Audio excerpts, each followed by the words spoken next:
નમસ્કાર વિદ્યાર્થી મિત્રો યુવી આઈઆર અને એનએમઆરના કમ્બાઇન્ડ એક્ઝામ્પલના આ લેક્ચરની અંદર આપ સૌનું હાર્દિક સ્વાગત છે. મિત્રો આપણે યુવી આઈઆર અને એનએમઆર ત્રણેયની થિયરી જોઈ. મિત્રો હવે થિયરી બાદ આ ત્રણેયના જો સ્પેક્ટ્રાના ડેટા આપેલા હોય તો એના આધારે સંયોજનનું બંધારણ કેવી રીતે નક્કી કરી શકાય, એટલે કે અણુનું બંધારણ શોધવા માટે યુવી આઈઆર અને એનએમઆરના ડેટાનો ઉપયોગ આપણે કેવી રીતે કરી શકીએ, દરેક સ્પેક્ટ્રોસ્કોપીના ડેટાનું અર્થઘટન શું થાય.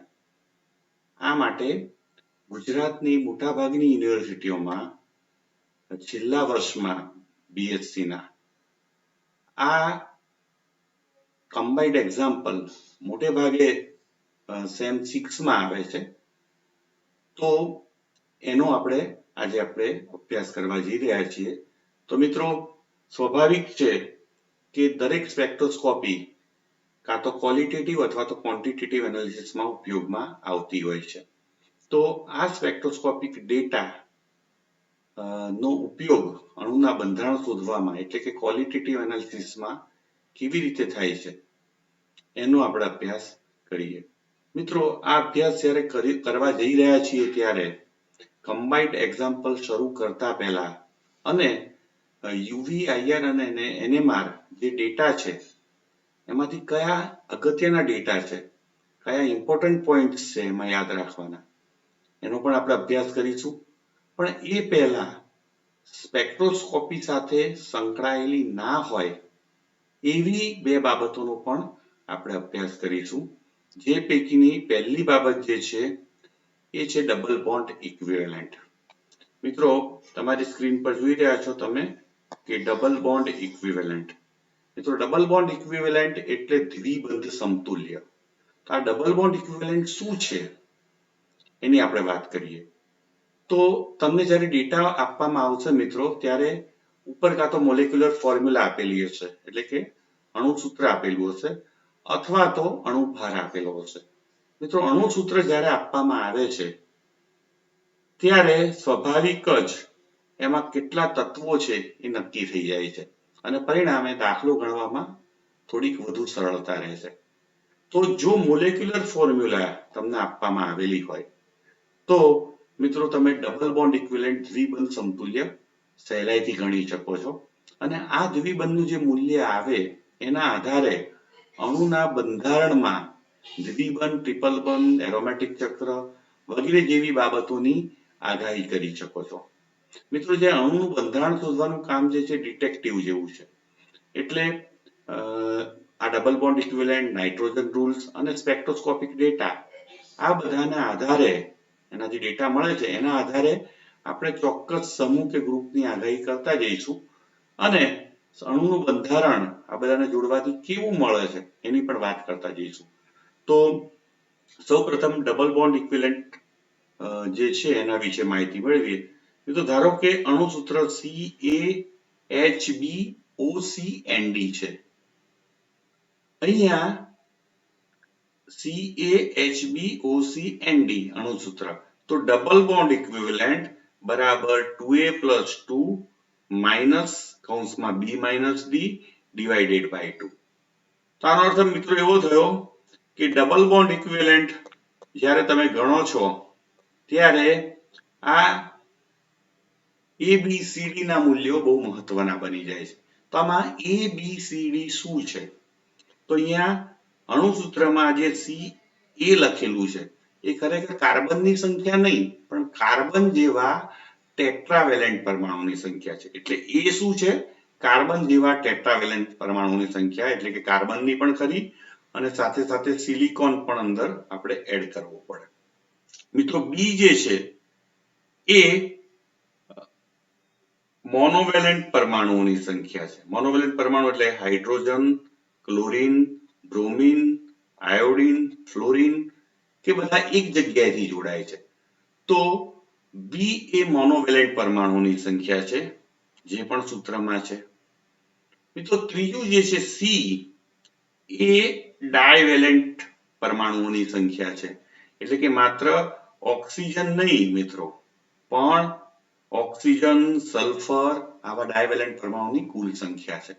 મિત્રો તમે સૂત્રમાં જુઓ છો ક્યાંય પણ આ સૂત્રની અંદર સી નથી. એનો અર્થ એમ થયો કે ડબલ બોન્ડ ઇક્વિવેલન્ટ ની અંદર ડાયવેલેન્ટ પરમાણુઓનો કોઈ ફાળો નથી.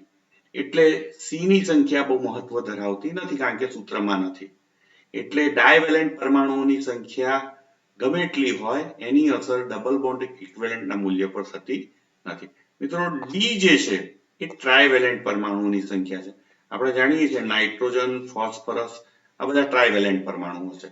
તો મિત્રો ટ્રાયવેલેન્ટ પરમાણુઓની સંખ્યા જે છે એ હંમેશા મોનોવેલેન્ટ પરમાણુમાંથી બાદ કરવી એટલે બી માઇનસ ડી કરવું પડતું હોય છે. તો આ સૂત્રની મદદથી બહુ જ સહેલાઈથી આપણે ડબલ બોન્ડ ઇક્વિવેલન્ટ ગણી શકીએ છીએ. મિત્રો ડબલ બોન્ડ ઇક્વિવેલન્ટ બરાબર શું?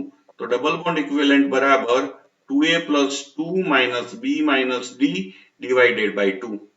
હવે મિત્રો અહીંયા એક સૂત્ર આપેલું છે મોલેક્યુલર ફોર્મ્યુલા કે જેમાં એ મોલેક્યુલર ફોર્મ્યુલા C4H7N છે. એટલે કે અહીંયા a ની સંખ્યા કેટલી છે મિત્રો? a ની સંખ્યા તો કે 4 છે. આમાં સિલિકોન નથી એટલે કાર્બનની સંખ્યા 4 ને આપણે લઈ શકીએ. તો a ની સંખ્યા જે છે મિત્રો અહીંયા 4 છે. તો તમે જોઈ શકો છો કે મોનોવેલેન્ટ પરમાણુ જે છે એ અહીંયા તમને ટેટ્રાવેલેન્ટ પરમાણુ 4 મળે છે.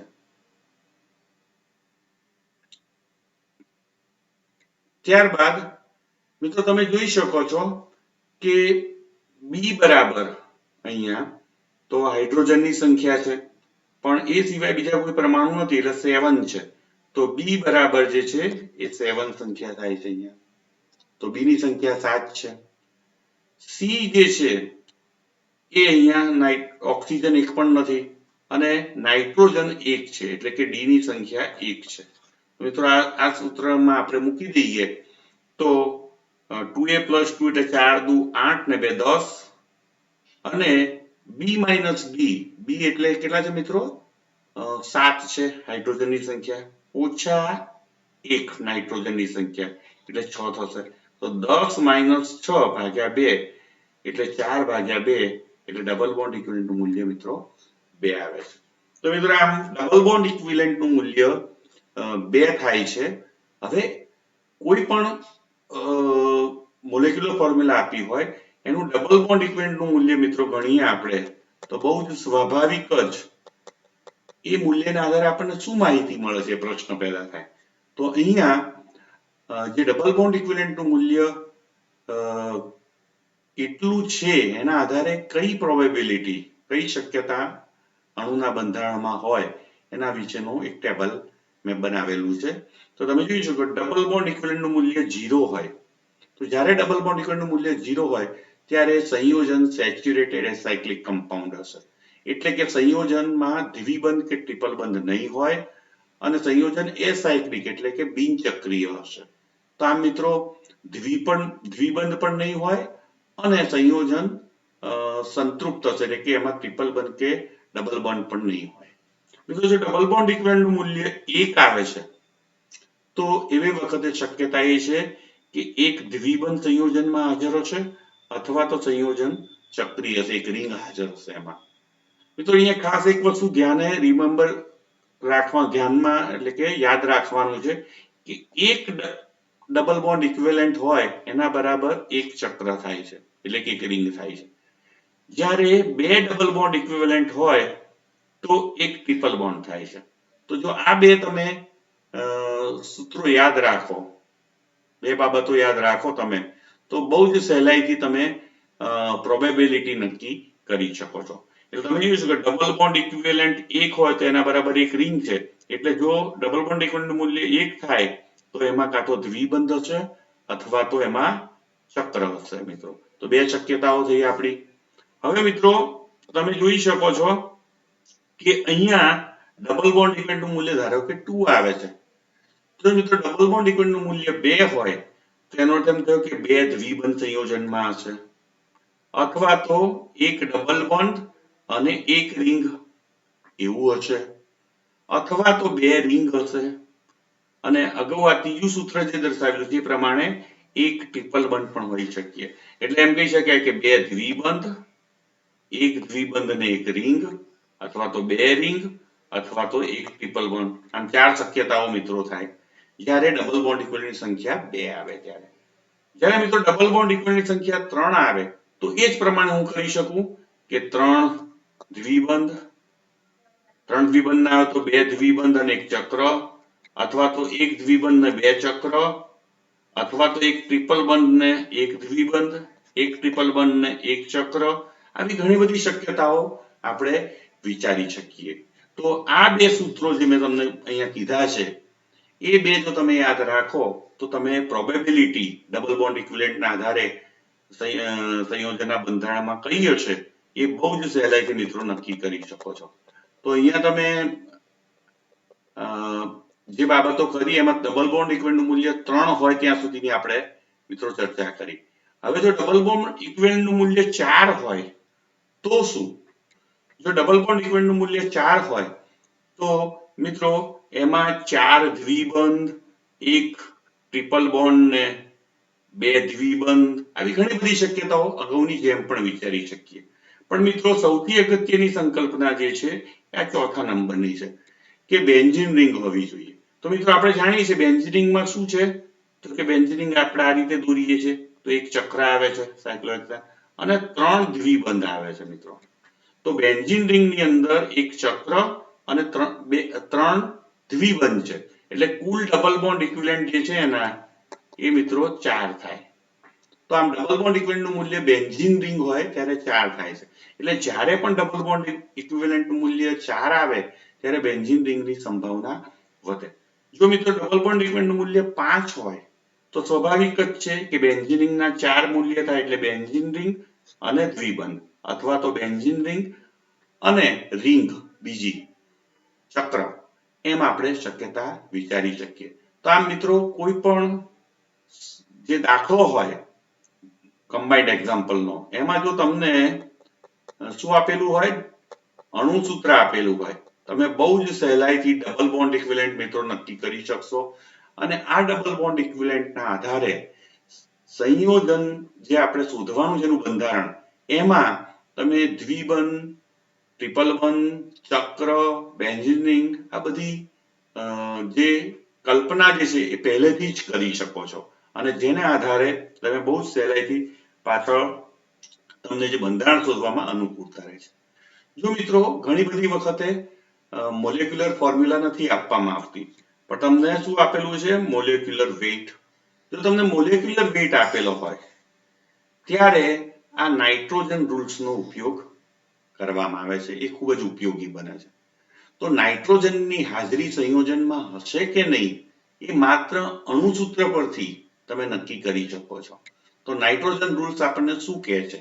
તો નાઇટ્રોજન રૂલ્સ એવું કહે છે કે જો અણુભાર સંયોજનનો એ એકી સંખ્યા હોય, ઓડ નંબરમાં હોય, એટલે કે અણુભાર કેવો હોય, ધારો કે 59 હોય એકી સંખ્યા થઈ, 73 થયો એકી સંખ્યા, 135 આ બધી એકી સંખ્યા કહેવાય.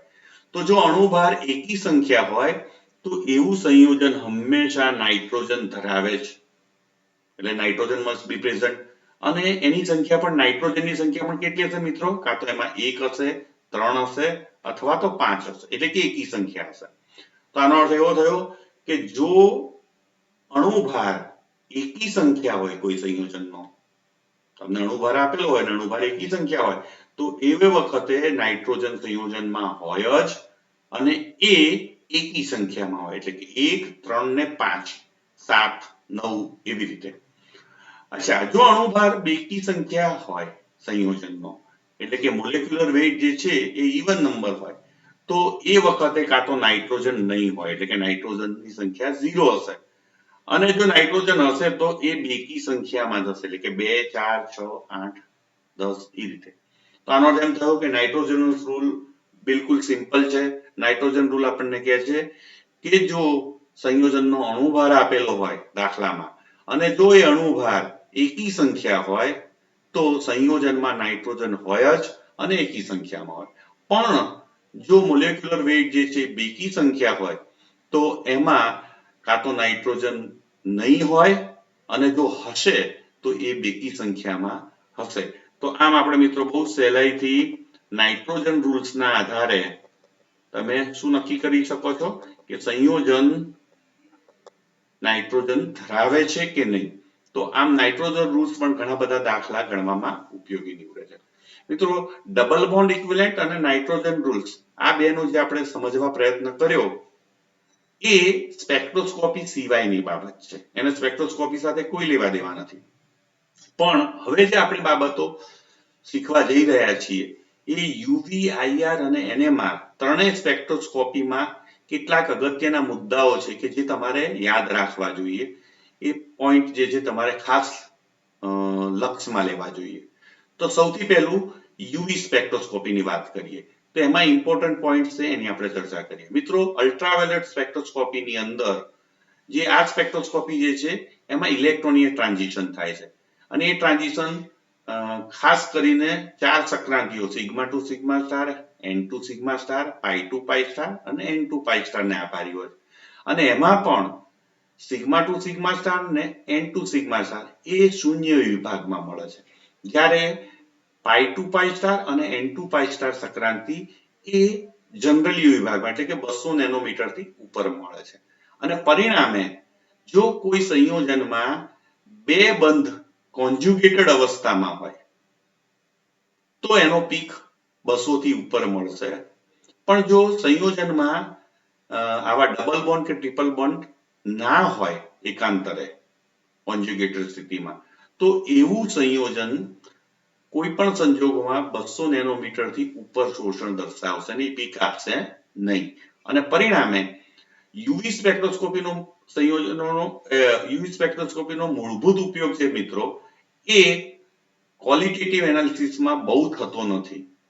યુવી સ્પેક્ટ્રોસ્કોપીનો વધુ ઉપયોગ જે છે એ ક્વોન્ટિટેટિવ એનાલિસિસમાં થાય છે. એટલે કે યુવી સ્પેક્ટ્રોસ્કોપીના આધારે તમે સંયોજનની આપણે બંધારણ નહીં પણ એનું પ્રમાણ જે છે નક્કી પર્સન્ટેજ પ્યોરિટી નક્કી કરી શકો છો.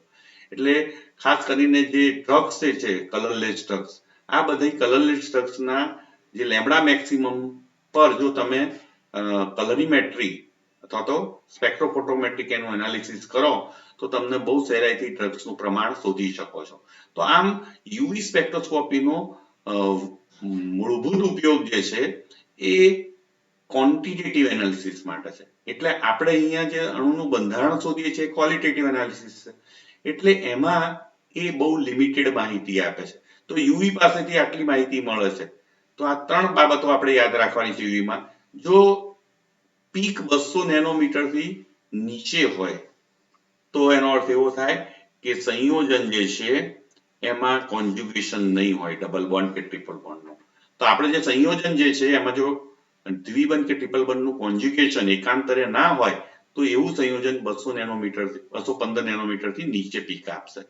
જો સંયોજન 200 નેનોમીટર થી ઉપર પીક આપતું હોય મિત્રો તો એ હંમેશા એમાં રહેલા ક્રોમોફોરને કારણે કે જે pi2 pi સ્ટાર અને n2 pi સ્ટાર એમ બે ટ્રાન્ઝિશન ધરાવતો હશે. તો આમ ક્રોમોફોરિક ગ્રુપની હાજરી ખબર પડે છે. તો જો 215 નેનોમીટર થી ઉપર હોય તો સંયોજનમાં આવા ક્રોમોફોરિક ગુણ એકાંતરે દ્વિબંધ ધરાવતા એ હાજર હશે અને એ પીક જે છે એ હંમેશા pi2 pi સ્ટાર અને n2 pi સ્ટાર સંક્રાંતિને કારણે મળતા હશે. મિત્રો પીક જે છે 230 થી 250 ની વચ્ચે એક પીક અને બીજો પીક જનરલી 260 થી 290 ની વચ્ચે મળતો હોય તો એ મોટે ભાગે આવા બે પીક જે છે એ બેન્ઝીનમાં જે પ્રાઇમરી અને secondary pi2 pi star transition થાય છે એના કારણે મળતા હોય છે. એટલે આપણે કહી શકીએ કે જ્યારે પણ બેન્ઝીન હશે ત્યારે એક 250-250 ની આસપાસ વચ્ચે અને એક 260 એટલે કે 275 ની આસપાસ એમ બે બેન્ડ આપણને મળે તો મોટે ભાગે એરોમેટિક રિંગ હોવાની શક્યતા છે. તો આ મિત્રો યુવી સ્પેક્ટ્રામાં જે ડેટા મળે છે એ આપણને બહુ માહિતી નથી આપતા પણ અમુક પ્રકારના ક્રોમોફોરિક એકાંતરે દ્વિબંધ છે કે નહીં અથવા તો એરોમેટિક રિંગ છે કે નહીં એવી સામાન્ય માહિતી આપે છે. મિત્રો એક બાબત અહીંયા અગત્યની છે કે પાઈ ટુ પાઈ સ્ટાર સંક્રાંતિની સંભાવના વધુ હોવાથી એના પટ ખૂબ જ તીવ્ર હોય છે, એટલે કે એની એપ્સાઇલન વેલ્યુ વધુ હોય છે. જ્યારે એન ટુ પાઈ સ્ટાર સંક્રાંતિના પટ એ પ્રમાણમાં નિર્બળ હોય છે. તો આમ આપણે કહી શકીએ કે યુવી જે સ્પેક્ટ્રોસ્કોપી છે એ આપણને પ્રમાણમાં ઓછી માહિતી આપે છે. ત્યારબાદ આઈઆરના જે ઇમ્પોર્ટન્ટ પોઈન્ટ્સ છે એના વિશે આપણે ચર્ચા કરીએ. મિત્રો, ઇન્ફ્રારેડ સ્પેક્ટ્રોસ્કોપીને ફંક્શનલ ગ્રુપ સ્પેક્ટ્રોસ્કોપી તરીકે પણ ઓળખવામાં આવે છે, અને એમાં જે પિક્સ મળે છે, આપણે જાણીએ છીએ કે જ્યારે આઈઆર તરંગો અણુ પર આપાત કરવામાં આવે છે ત્યારે તેમાં વિવિધ પ્રકારના આંદોલનો થાય છે, વાઇબ્રેશન્સ થાય છે. આંદોલનો મુખ્યત્વે બે પ્રકારના હોય છે, સ્ટ્રેચિંગ વાઇબ્રેશન અને બેન્ડિંગ વાઇબ્રેશન. તો આ સ્ટ્રેચિંગ અને બેન્ડિંગ વાઇબ્રેશનને કારણે આપણને પીક્સ મળે છે. તો જુદી જુદી આવૃત્તિએ અને ચોક્કસ નિશ્ચિત આવૃત્તિએ અમુક બેન્ડ મળતા હોય તો સંયોજનમાં અમુક બંધ અથવા તો અમુક ગ્રુપ, ફંક્શનલ ગ્રુપ હાજર હશે એવું આપણે કહી શકીએ છીએ. તો મિત્રો, જે સ્પેક્ટ્રોસ્કોપીના એક્ઝામ્પલ ગણતા હોઈએ, કોઈ પણ સ્પેક્ટ્રોસ્કોપી યુવીઆઈ એનએમઆરના, ત્યારે આપણને ડેટા સાથે પેપરની સાથે આપવામાં આવે છે, સ્પેક્ટ્રોસ્કોપિક ડેટા, જેની કમ્પેરિઝન કરીને તમારે તારણો કાઢવાના હોય છે. એટલે બધા ડેટા કંઈ યાદ રાખવાની જરૂર નથી હોતી, અથવા તો તમને જે ડેટા આપવામાં આવે છે એને જોઈને ગભરાઈ જવાની પણ જરૂર નથી. પણ અહીંયા જે મેં 6 રિજિયન કીધા છે, 6 બાબતો, એને તમારે અવશ્ય યાદ રાખવી જોઈએ કે જેનાથી તમને ચોક્કસ ફંક્શનલ ગ્રુપ વિશે માહિતી મળે. તો મિત્રો, આઈઆરમાં પણ ઘણા બધા પિક્સ મળે છે, પણ બધા પિક્સ જે છે આપણને માહિતી નથી આપતા. પણ અમુક પિક્સ કે ચોક્કસ ગ્રુપ અંગેની હાજરી સૂચવે છે, એવા પિક્સને આપણે શું કહીએ છીએ મિત્રો? ફંક્શનલ ગ્રુપ, જેને કહેવાય કે પિક્સ. તો ફંક્શનલ ગ્રુપ, જેને પિક્સ જે છે કે જે ચોક્કસ ગ્રુપ અંગે લાક્ષણિક આઈઆર સંકેત, જેને કહેવાય કેરેક્ટરિસ્ટિક, એ લાક્ષણિક આઈઆર સંકેત કયા છે એની આપણે વાત કરીએ. તો આ 6 વિસ્તારમાં તો સૌથી પહેલું જે ડેટા આપેલા હોય આઈઆરના, એમાં જોઈ લેવાનું કે 3200 થી ઉપર કોઈ બેન્ડ તમને મળે છે. જો 3200 થી મિત્રો ઉપર બેન્ડ મળતો હોય તો સંયોજનમાં એ બેન્ડ જે છે OH અથવા તો NH બંધને કારણે હોય છે. મિત્રો, OH જે છે હંમેશા આલ્કોહોલ, ફિનોલ આમાં હોય છે, જ્યારે અને કાર્બોક્સિલિક એસિડમાં. જ્યારે NH જે છે એ હંમેશા પ્રાઇમરી કે સેકન્ડરી એમાઇનમાં હોય છે, એટલે કે પ્રાઇમરી કે સેકન્ડરી એમાઇન. તો આ મિત્રો આપણે કહી શકીએ કે જો 3200 થી ઉપર બેન્ડ મળતો હોય તો એ બેન્ડ ફિનોલ, આલ્કોહોલના OH ને કારણે અથવા તો પ્રાઇમરી, સેકન્ડરી એમાઇનની હાજરીને કારણે છે. મિત્રો, અહીંયા પ્રાઇમરીમાં 2 NH બંધ છે, એટલે હંમેશા 2 પીક મળે 3200 થી ઉપર. જ્યારે આ જે છે એ સેકન્ડરી એમાઇન છે, એમાં એક જ બંધ છે, એમાં 1 પીક મળે છે. તો મિત્રો, NH2 સમૂહમાં હંમેશા સમમિતીય અને અસમમિતીય ખેંચાણ આંદોલનને કારણે 2 પીક મળે છે, જ્યારે સેકન્ડરી એમાઇનમાં હંમેશા 3200 થી ઉપર 1 પીક મળે છે. મિત્રો, OH જે છે જે એના પીક પણ 3200 થી ઉપર મળે છે, અને મોટે ભાગે OH બંધમાં હાઇડ્રોજન બંધન થયેલું હોય છે, જેને કારણે એના પટ જે છે એ પ્રમાણમાં બ્રોડ હોય છે, પહોળા હોય છે. તો આમ બહુ સહેલાઈથી 3200 થી ઉપર જે પીક મળે જે છે એ OH, NH, સેકન્ડરી એમાઇન અથવા તો પ્રાથમિક એમાઇન NH2 ને કારણે મળતા હોય છે.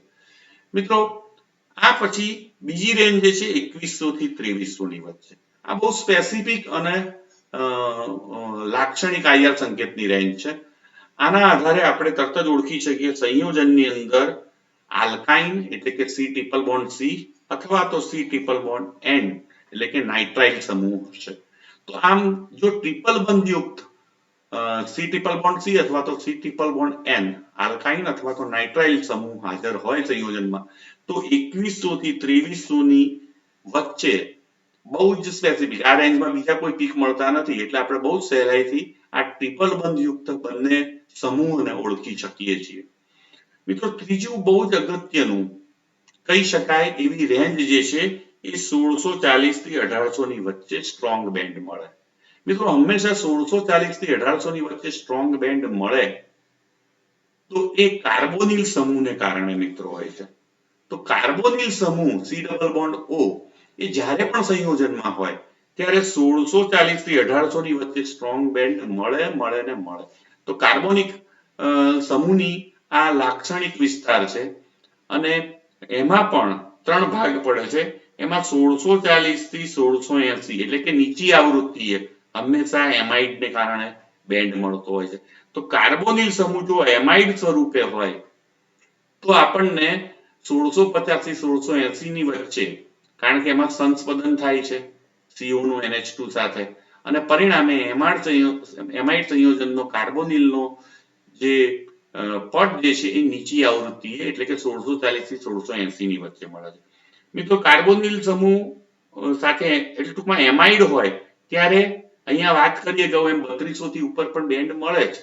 એટલે બે વસ્તુ કે 1600 થી 1640 થી 1680 ની વચ્ચે સ્ટ્રોંગ બેન્ડ મળતો હોય અને 3200 થી ઉપર આપણને બે બેન્ડ મળતા હોય તો એ એમાઇડ સમૂહને કારણે હશે એવું આપણે કહી શકીએ. મિત્રો આ બાજુ બીજું જે 1690 થી 1760 ની વચ્ચે જો સ્ટ્રોંગ બેન્ડ મળતો હોય તો એ આલ્ડીહાઇડ, કીટોન, એસિડ કે એસ્ટરને કારણે હોય. તો મિત્રો આલ્ડીહાઇડ, કીટોન, એસિડ ને એસ્ટર ચારે ચાર કાર્બોનિલ સમૂહ ધરાવે છે.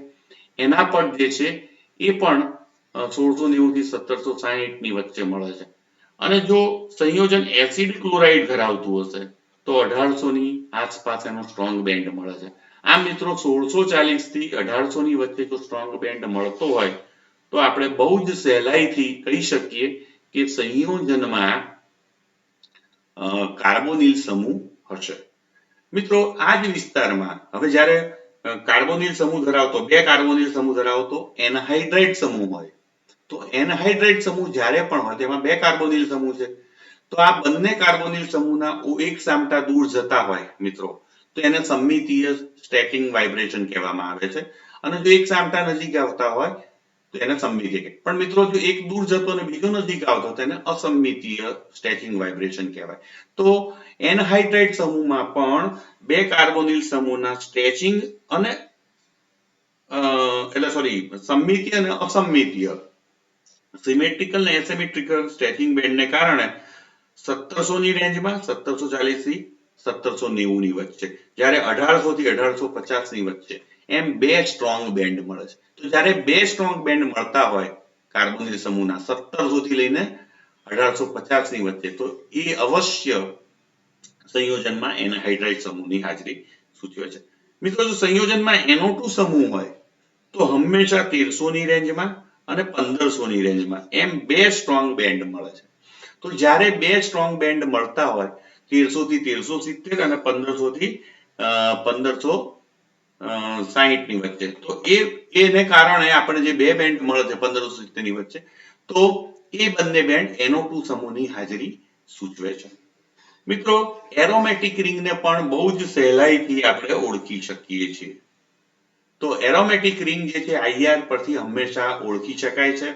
આ ઉપરાંત એમાં ખાસ કરીને મોનોવિસ્થાપિત બેન્ઝીન રિંગ અને દ્વિવિસ્થાપિત બેન્ઝીન રિંગ એટલે કે મોનોસબસ્ટિટ્યુટેડ બેન્ઝીન રિંગ અને ડાયસબસ્ટિટ્યુટેડ બેન્ઝીન રિંગ એમાં ખાસ કરીને એ બંનેને ડાયસબસ્ટિટ્યુટેડમાં ઓર્થો, મેટા, પેરા એ સબસ્ટિટ્યુશન પણ કયું છે એ IR ના પીકને આધારે ઓળખી શકાય છે. તો મિત્રો એને આપણે સમજવા પ્રયત્ન કરીએ તો ત્રણ વિસ્તાર ખાસ કરીને 3000 થી 3100 ની વચ્ચે મિત્રો 3000 થી 3100 ની વચ્ચે હંમેશા sp2ch અહીંયા એરોમેટિક sp2 કાર્બન ધરાવે છે એટલે ARS સ્ટ્રેચિંગ બેન્ડ જે છે એરોમેટિક રિંગ સાથે જે હાઇડ્રોજન જોડાયેલો છે ડાયરેક્ટ એનો સ્ટ્રેચિંગ આવૃત્તિના બેન્ડ હંમેશા 3000 થી 3100 ની વચ્ચે મળે છે.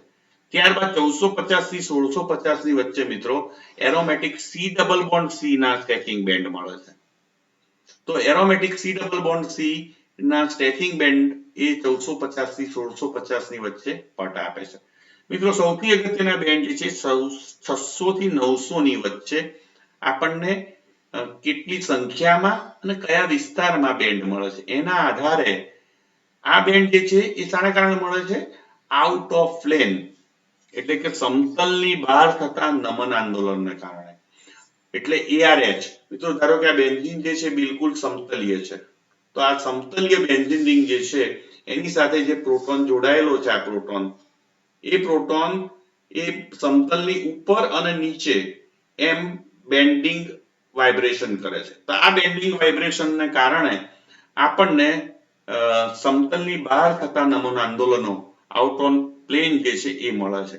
એની સંખ્યા અને એના સ્થાનને આધારે મિત્રો આપણે બહુ સહેલાઈથી નક્કી કરી શકીએ છીએ કે એ મોનો સબસ્ટિટ્યુટેડ છે કે ડાઈ સબસ્ટિટ્યુટેડ. આ મિત્રો બહુ સહેલાઈથી આપણે એરોમેટિક રિંગ જે છે એનું સબસ્ટિટ્યુશન નક્કી કરી શકીએ છીએ. તો અહીંયા એ સબસ્ટિટ્યુશનના પ્રકાર અને કેટલા બેન્ડ મળે છે એની વાત કરેલી છે. સમતલની બહાર થતા નમન આંદોલનો ARH બેન્ડિંગના, તો એ સબસ્ટિટ્યુશન કયા પ્રકારનું છે એ પણ આપણને બતાડે છે. મિત્રો જો બેન્ડની સંખ્યા 2 હોય તો અહીંયા તમે જોઈ શકો છો કે બેન્ડની સંખ્યા 2 છે. શામાં? મોનો વિસ્થાપિત બેન્ઝીન રિંગમાં. પછી ડાય વિસ્થાપિત આ 3 જે છે, આ 3 એ પૈકીની ઓર્થો જો દ્વિવિસ્થાપિત હોય તો એનો 1 બેન્ડ મળે છે, મેટા હોય તો 2 મળે છે અને પેરા હોય તો 1 મળે છે. આ મિત્રો મોનો હોય તો 2, ઓર્થો ડાય વિસ્થાપિત હોય દ્વિવિસ્થાપિત તો 1, મેટા ડાય વિસ્થાપિત હોય તો 2 અને પેરા હોય તો 1 મળે છે. તો આમ સંખ્યાના આધારે આપણે કહી શકીએ, પણ માત્ર સંખ્યા નહીં મિત્રો, એનો વિસ્તાર કઈ રેન્જમાં એ પટ આપે છે એ પણ મહત્વનું છે.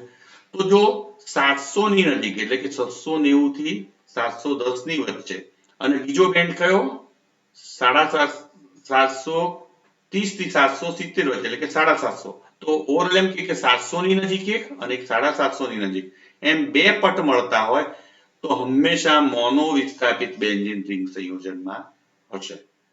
મિત્રો જો એક જ બેન્ડ મળતો હોય અને એ પણ 750 ની નજીક, તો આપણે કહી શકીએ કે ઓર્થો દ્વિવિસ્થાપિત બેન્ઝીન રિંગ હશે.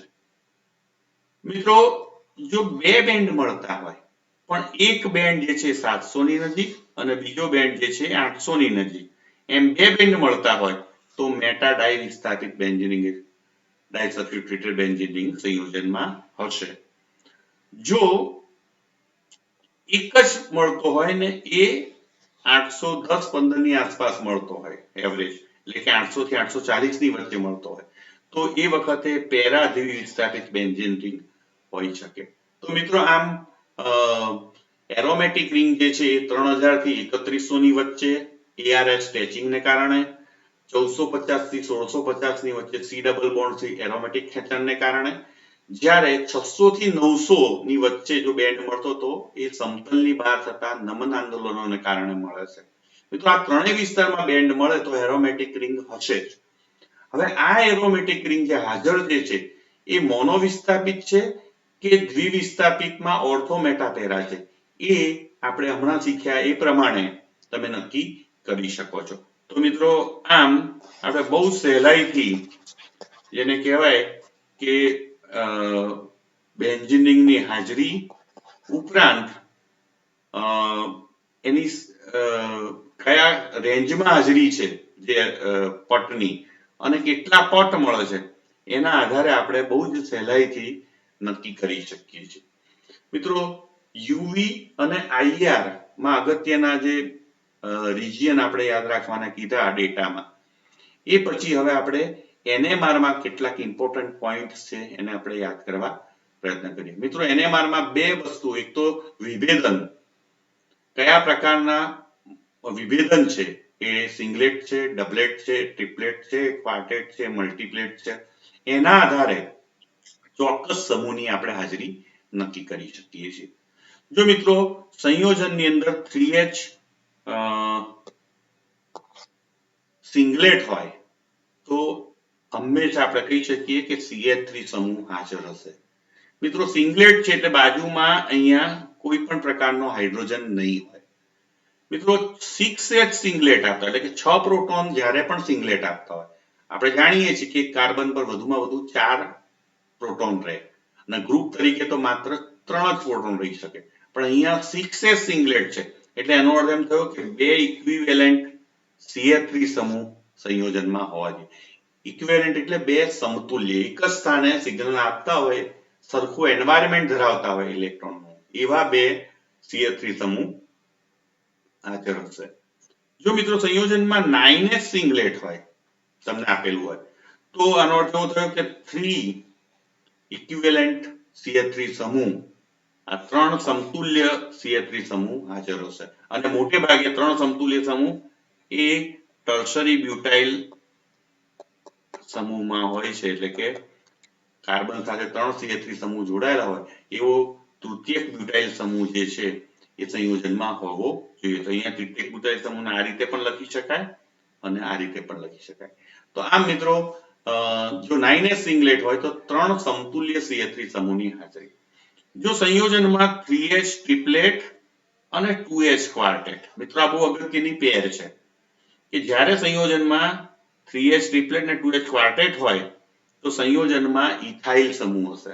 મિત્રો ઇથાઇલ સમૂહમાં તમે જોયું આ CH3 સમૂહની બાજુમાં 2h છે એટલે એક ટ્રિપલેટ આપશે એટલે ત્રણ પ્રોટોન બાજુમાં બે હાઇડ્રોજનને કારણે ટ્રિપલેટ આપશે જ્યારે આ બે હાઇડ્રોજન જે છે આ પડોશમાં આવેલા ત્રણ હાઇડ્રોજનને કારણે ક્વાર્ટેટ આપશે. તો આમ 3h ટ્રિપલેટ અને 2h ક્વાર્ટેટ એ સંયોજનમાં મિત્રો ઇથાઇલ સમૂહની હાજરી સૂચવે છે. હવે આપણે તમે જોઈ શકો છો કે 3h ડબલેટ અને 1h ક્વાર્ટેટ. તો 3h ડબલેટ ક્યારે હોય મિત્રો કે જ્યારે CH3 ની બાજુમાં CH હોય. તો જ્યારે પણ CH3 ની બાજુમાં એટલે કે જો 3h ટ્રિપલેટ એટલે કે CH3 સમૂહ એની બાજુમાં સોરી ડબલેટ તો ડબલેટ એટલે CH હોય તો CH3 ની બાજુમાં CH હોય તો CH જે છે એ ક્વાર્ટેટ આપવો જોઈએ તો અહીંયા ક્વાર્ટેટ આપે છે. તો આમ CH3 CH પ્રણાલી હોય સંયોજનમાં તો 3h ડબલેટ અને 1h ક્વાર્ટેટ આપણને મળે છે. જો વિભેદન 6h ડબલેટ અને 1h સેપ્ટેટ હોય તો મિત્રો હંમેશા આઇસોપ્રોપાઇલ સમૂહ તમે જોઈ શકો છો કે CH3 CH3 અને CH. મિત્રો જોઈ શકો છો કે આ 6 સમતુલ્ય પ્રોટોન એ ડબલેટ આપે છે તો 6h ડબલેટ અને આ 1h જે છે એ હંમેશા સેપ્ટેટ આપે છે. તો આમ બહુ સહેલાઈથી આપણે NMR વર્ણપટના જે વિભેદન છે એના આધારે ચોક્કસ સમૂહની હાજરી જે છે આપણે મિત્રો નક્કી કરી શકીએ છીએ. તો અહીંયા આપણે આગળ બીજા મુદ્દા તરફ વધીએ તો મિત્રો આ પ્રમાણે વિભેદનના આધારે આપણે જે ગ્રુપ નક્કી કરીએ છીએ. હવે NMR માં બીજા અગત્યના મુદ્દા જે છે એનું ડેલ્ટાનું મૂલ્ય એટલે કે કેમિકલ શિફ્ટનું મૂલ્ય. તો કેમિકલ શિફ્ટના અમુક રિજિયનમાં મળતા પીક એ પણ ચોક્કસ સમૂહ વિશે માહિતી આપે છે. તો સૌથી પહેલું રિજિયન જે છે એ 4.5 થી 6.5 ની વચ્ચે. મિત્રો જ્યારે પણ પીક 4.5 થી 6.5 ની વચ્ચે હોય અને 1h સિંગલેટ ડબલેટ triplet complex ડબલેટ of ડબલેટ ડબલેટ of ક્વાર્ટેટ આવા બધા વિચિત્ર વિભેદનો આપતો હોય ત્યારે હંમેશા એ વિનાઇલિક પ્રોટોન હોવો જોઈએ. તો વિનાઇલિક પ્રોટોનની હાજરી જે છે દ્વિબંધયુક્ત સંયોજનોની એ આપણને 4.5 થી 6.5 ppm માં ડેલ્ટાની હાજરી અને વિશિષ્ટ પ્રકારનું વિભેદન સિંગલેટ પણ હોય ડબલેટ હોય ડબલેટ ઓફ ડબલેટ ડબલેટ ઓફ ક્વાર્ટેટ આવા બધા વિભેદન મળે છે ત્યારે વિનાઇલિક પ્રોટોન હોવો જોઈએ. મિત્રો દ્વિબંધયુક્ત પ્રોટોન એટલે દ્વિબંધયુક્ત કાર્બન સાથે જોડાયેલ પ્રોટોનને વિનાઇલિક પ્રોટોન કહેવામાં આવતો હોય છે. મિત્રો ત્યારબાદ જો ડેલ્ટાનું મૂલ્ય 6 થી 8.5 ની વચ્ચે હોય આ બહુ સ્પેસિફિક રેન્જ છે ત્યારે મિત્રો સ્વાભાવિક જ એમાં એરોમેટિક રિંગ હોય અને જો વિભેદનમાં 5s સિંગલેટ ડબલેટ કે મલ્ટીપ્લેટ આવું હોય ત્યારે C6H5 એટલે કે મોનો વિસ્થાપિત benzene ring mono substituted benzene ring બરાબર. જો મિત્રો 4H હોય સિંગલેટ ડબલેટ કે મલ્ટીપ્લેટ તો એ વખતે C6H4 એટલે કે ડાઈ સબસ્ટિટ્યુટેડ બેન્ઝીન રિંગ હોવી જોઈએ. એવી રીતે જો 3H હોય તો મિત્રો ટ્રાઈ સબસ્ટિટ્યુટેડ બેન્ઝીન રિંગ હશે. તો એરોમેટિક રિંગની હાજરી એ ડેલ્ટાના મૂલ્ય પરથી ખબર પડે છે અને આ પ્રોટોનની સંખ્યાના આધારે 5H છે 4H છે કે 3 એના આધારે મોનો વિસ્થાપિત, દ્વિવિસ્થાપિત અને ત્રિવિસ્થાપિત બેન્ઝીન રિંગની પણ હાજરી આપણે નક્કી કરી શકીએ છીએ.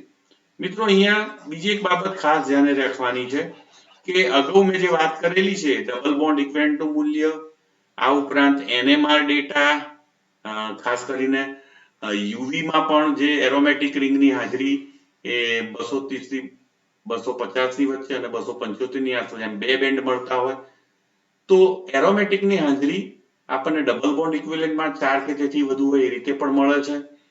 સાથે સાથે યુવી પણ આપણને દર્શાવે છે. IR માં પણ મેં હમણાં વાત કરી પ્રમાણે 3 વિસ્તારમાં પટ મળે છે અને NMR માં પણ 6 થી 8.5 ની વચ્ચે આપણને ડેલ્ટાનું મૂલ્ય મળે છે. તો આમ બધી જ સ્પેક્ટ્રોસ્કોપીની અંદર જે મળતા ડેટા જે છે એ આપણને જો એકબીજા સાથે આપણે રિલેટેડ કરીએ સંબંધને તો બહુ સહેલાઈથી કોઈ ગ્રુપની હાજરી નક્કી કરી શકીએ છીએ. મિત્રો ત્યારબાદ ત્રીજી રેન્જ જે છે 9 થી 10 ની વચ્ચે. જો 9 થી ઉપર કોઈ પણ પીક મળતો હોય ડેલ્ટા ppm ની ઉપર NMR માં તો હંમેશા આલ્ડીહાઇડ અથવા તો એસિડ હશે. આલ્ડીહાઇડ મોટાભાગે 9 થી 10 ની વચ્ચે પટ આપે છે, જ્યારે એસિડ કાર્બોક્સિલિક એસિડ જે છે એ મિત્રો હંમેશા 10 થી ઉપર પટ 10 થી 12 ppm ની વચ્ચે પટ આપે છે. તો 1s સિંગલેટ, ડબલેટ, ટ્રિપલેટ હોય અને 9 થી 10 ની વચ્ચે હોય તો આલ્ડીહાઇડ અને 10 થી ઉપર હોય અને 1s સિંગલેટ હોય તો હંમેશા કાર્બોક્સિલિક એસિડ સંયોજનમાં હાજર હશે. તો આમ મિત્રો NMR જે ડેટા જે છે એ કઈ રેન્જમાં કઈ ડેલ્ટા ppm આપણને મૂલ્ય આપે છે એના આધારે આપણે ઘણી વસ્તુઓ નક્કી કરી શકતા હોઈએ છીએ. તો આપણે એ બાબતને ધ્યાને લીધી. મિત્રો આપણે એક દાખલો જે છે એ અહીંયા આપણે ગણવા પ્રયત્ન કરીએ. મિત્રો તમે અહીંયા જોઈ શકો છો કે અણુ સૂત્ર જે છે C8H8O છે. તો અણુ સૂત્ર જ્યારે C8H8O હોય ત્યારે સૌથી પહેલા મારે હું ડબલ બોન્ડ ઇક્વિવેલન્ટ ગણી શકું છું. મિત્રો આપણે જાણીએ છીએ તો આ દાખલાને જે હું ગણવા પ્રયત્ન કરું છું જેટલા આપણે દાખલા ગણીશું એ દરેક દાખલામાં કંઈકનું કંઈક નવીન શીખવા મળશે. એટલે સૌથી પહેલા આ દાખલાનો જો તમે ખાલી સિમ્પલી જોઈને સ્ટડી કરો તો તમને ખબર પડે છે કે હું અત્યારે માત્ર દાખલાની રકમ જે છે એના પર નજર ફેરવું છું અને રકમના આધારે જે મને ધ્યાનમાં આવે છે બાબતને હું બોલતો જઉં છું. તો પહેલા અણુ સૂત્ર આપેલું છે મિત્રો, એના આધારે આપણે ડબલ બોન્ડ ઇક્વિવેલન્ટ ગણી શકીશું અને ડબલ બોન્ડ ઇક્વિવેલન્ટના આધારે આપણને શું મળે છે એ આપણે જોઈએ. તો C8H8O ડબલ બોન્ડ ઇક્વિવેલન્ટ બરાબર શું છે તો કે 2A + 2 - B - D / 2. તો ડબલ બોન્ડ ઇક્વિવેલન્ટ 2A + 2 એટલે 8 4 × 2 = 16 ને 2 18. 18 - 8 - 0 કારણ કે નાઇટ્રોજન અહીંયા D નથી એટલે અહીંયા શું થશે 8 - 0 ભાગ્યા 2 એટલે 18 - 8 ભાગ્યા 2 10 ભાગ્યા 2 એટલે આપણને 5 મળે. તો ડબલ બોન્ડ ઇક્વિવેલન્ટનું મૂલ્ય મિત્રો 5 આવ્યું. તો ડબલ બોન્ડ ઇક્વિવેલન્ટનું મૂલ્ય 5 આવે તો સંયોજનમાં બેન્ઝીન રિંગ હશે વત્તા એમાં દ્વિબંધ હશે અથવા તો બેન્ઝીન રિંગ હશે અને ચક્ર હશે. તો આમ આ બે શક્યતાઓને આપણે ડબલ બોન્ડ ઇક્વિવેલન્ટના આધારે તો આને આપણે મગજમાં રાખવાની છે. તો મિત્રો બેન્ઝીન રિંગમાં હંમેશા 4 હોય છે ડબલ બોન્ડ ઇક્વિવેલન્ટનું મૂલ્ય અને એક વધારાનો 5 છે કુલ એટલે અથવા તો બેન્ઝીન રિંગના 4 અને એક ચક્રનો 5 એમ કરીને આપણે ડબલ બોન્ડ ઇક્વિવેલન્ટ જે છે એના આધારે આપણે આગાહી કરી શકીએ છીએ.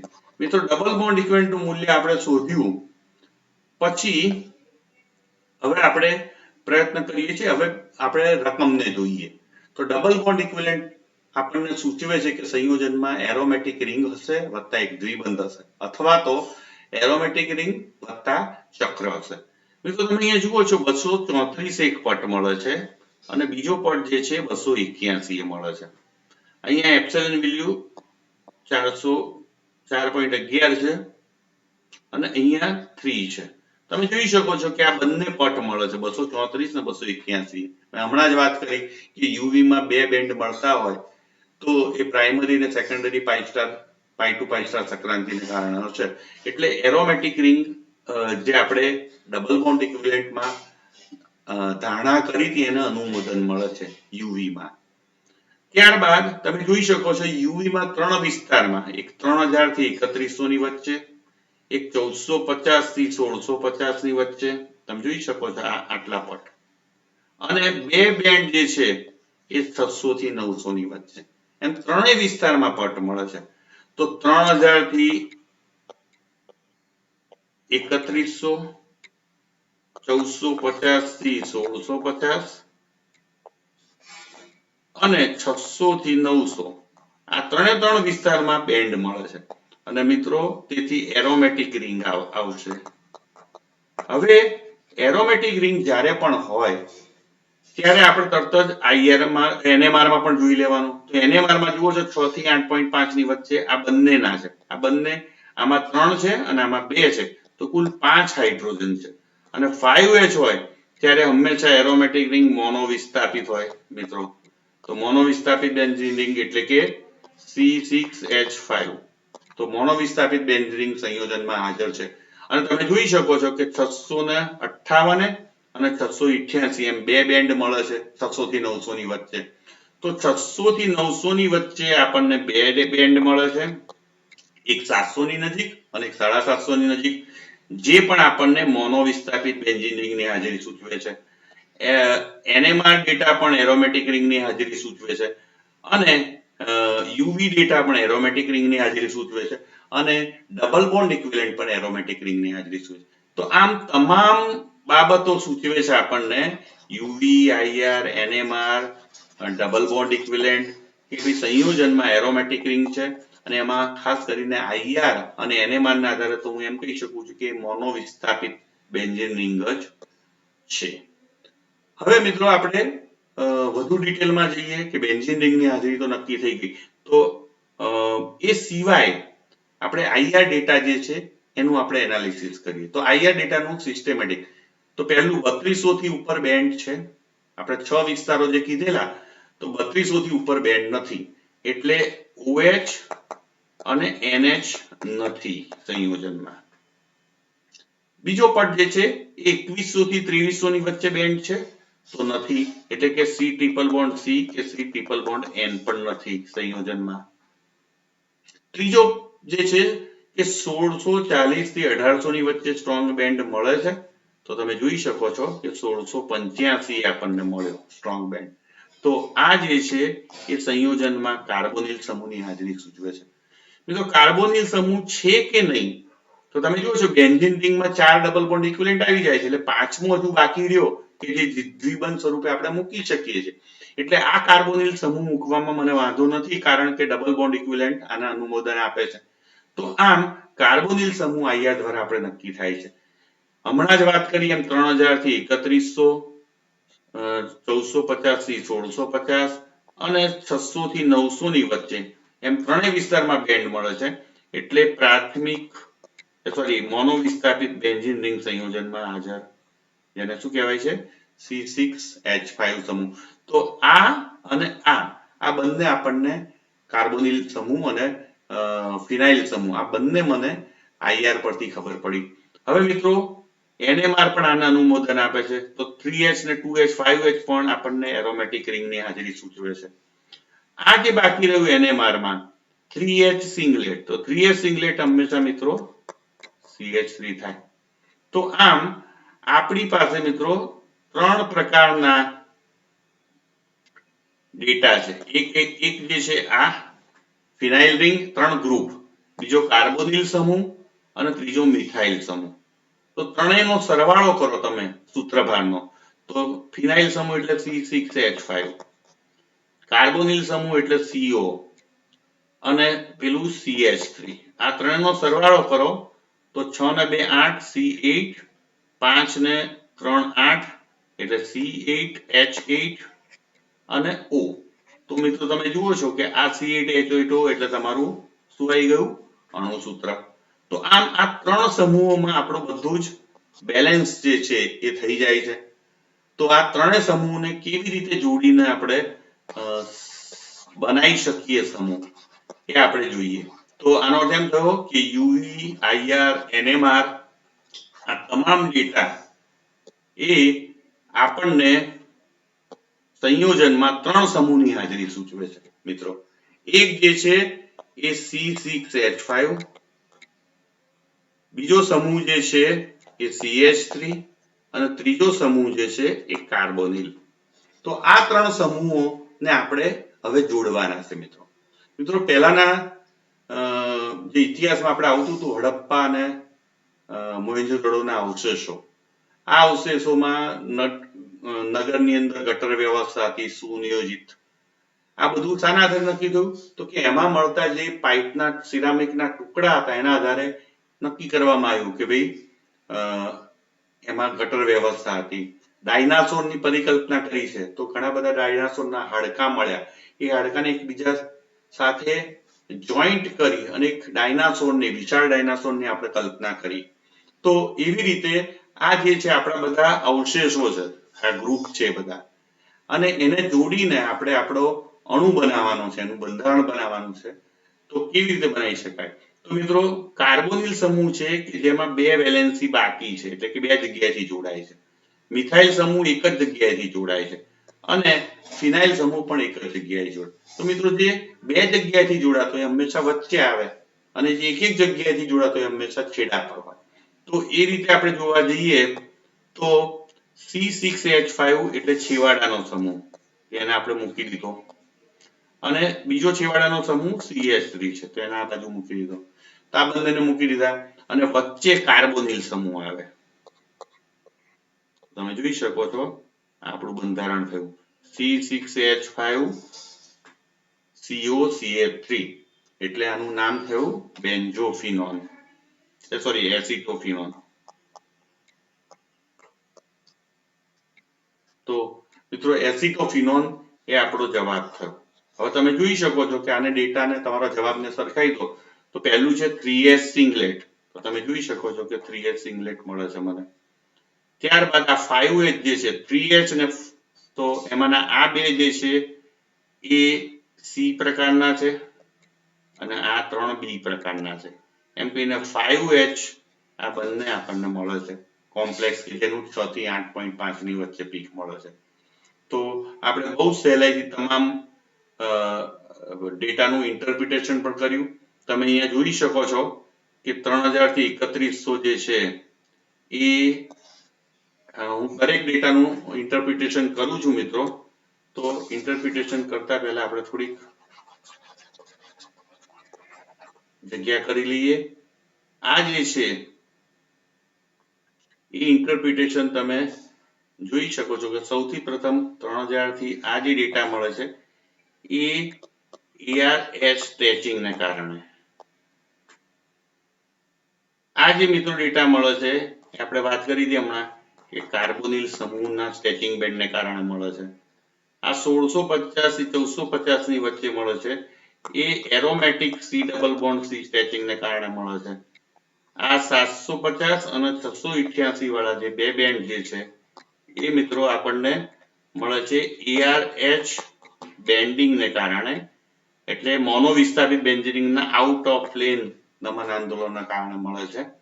જ્યારે 2970 થી 2860 એ sp3ch સ્ટ્રેચિંગ બેન્ડને કારણે. હંમેશા કોઈ પણ મિથાઇલ ઇથાઇલ આ સમૂહ આવેલા હોય તો એનામાં હંમેશા sp3ch ના બેન્ડ મળે છે. એ લગભગ 2860 થી 2970 ની વચ્ચે મળતા હોય છે. તો મિત્રો આમ અણુસૂત્ર C8H8O જે છે એનું બંધારણ જે છે એ એસિટોફિનોન છે અને તમામ ડેટાનું આપણે એનાલિસિસ જે છે એ આપણે કર્યું અને દરેક ડેટા જે છે આપણને ચોક્કસ માહિતી આપે છે. તો આ માહિતીને આધારે આપણે પ્રયત્ન કર્યો મિત્રો કે દાખલા ગણી શકાય આપણે આવતી વખતે આજે એક જ દાખલો ગણ્યો છે, પણ નવા દાખલા સાથે ફરી મળીશું અને યુવી, આઈઆર, એનએમઆર અને જે કમ્બાઇન્ડ એક્ઝામ્પલ જે છે એ ગણવા પ્રયત્ન કરીશું. મિત્રો, યુવી માત્ર આઈઆર કે માત્ર એનએમઆર ના ડેટા આપ્યા હોય તો આપણને જે માહિતી મળે છે લિમિટેડ મળે છે, પણ જો ત્રણેયના ડેટા હોય તો આપણને વધુ પ્રમાણમાં માહિતી મળે છે અને એના આધારે આપણે વધુ સારી રીતે દાખલો સરળતાથી ગણી શકીએ છીએ. મિત્રો, અહીંયા પણ તમે જોયું હશે કે જે કાર્બોનિલ સમૂહ છે, આપણે જે દાખલો ગણ્યો એમાં એ માત્ર આઈઆર માં એનું હાજરી આપણને આપણે આઈઆર થી જ ઓળખી શકીએ એને. એવી રીતે મિથાઇલ સમૂહ જે છે CH3 સમૂહ એ માત્ર NMR થી જ આપણે આમાંથી ઓળખી શકીએ છીએ. એરોમેટિક રિંગ જે છે એ આઈઆર માં ખબર પડે છે, NMR માં ખબર પડે છે. તો આમ સમગ્રપણે જો ત્રણ સ્પેક્ટ્રોસ્કોપીના ડેટા હોય તો આપણે બહુ જ સહેલાઈથી દાખલા ગણી શકતા હોઈએ છીએ. તો મેં વાત કરી અગાઉ એમ કે તમારે શું કરવાનું છે, અણુ સૂત્ર આપેલું હોય તો ડબલ બોન્ડ ઇક્વિવેલન્ટ ગણવાના અને એમાં કેટલા દ્વિબંધ કે એરોમેટિક રિંગ કે આ બધી હાજરી છે નક્કી કરવાની. જો અણુ સૂત્ર ના આપેલું, અણુ ભાર આપેલો હોય તો નાઇટ્રોજન વૃક્ષના આધારે નાઇટ્રોજન છે કે નહીં એ નક્કી કરવાનું. આ બંને ધારણાઓ સાથે ડેટાનું બરોબર એનાલિસિસ કરવાનું, દરેક ડેટા કયા સમૂહની હાજરી સૂચવે છે એ નક્કી કરવાનું અને સંભવિત સમૂહો જે છે એ નક્કી કરતા જે નમૂઓ તમને ફિક્સ થઈ જાય એટલા સમૂહોને સૂત્રભાર જે છે અણુ સૂત્રમાંથી બાદ કરી દો અને વધેલો જે છે એના આધારે ચોક્કસ આગાહી કરો. તો આમ આની કોઈ સિસ્ટમેટિક મેથડ નથી, પણ તેમ છતાં પણ જો તમે સિસ્ટમેટિક રીતે એનું એનાલિસિસ કરતા જાઓ તો તમે અવશ્ય બધા જ સમૂહોની હાજરી નક્કી કરી શકો છો અને એને જોડીને એનું બંધારણ પણ નક્કી કરી શકો છો. તો આ જે વિષય જે છે દાખલા ગણવાનો, એમાં જો તમે પૂરેપૂરા મિત્રો સ્પેક્ટ્રોસ્કોપીના સિદ્ધાંતોને જાણતા હોય, એની થિયરીને પ્રોપર સમજતા હો તો દાખલા ગણવા તમારા માટે વધુ રસપ્રદ બનશે અને કોમન સેન્સ એ સૌથી અગત્યનું પાસું છે આનંદ. તો જેટલી તમારામાં કોમન સેન્સ વધુ હશે, તાર્કિક લોજિકલ પાવર વધુ હશે, એમાં દાખલા ગણવા તમને વધુ સહેલા પડશે.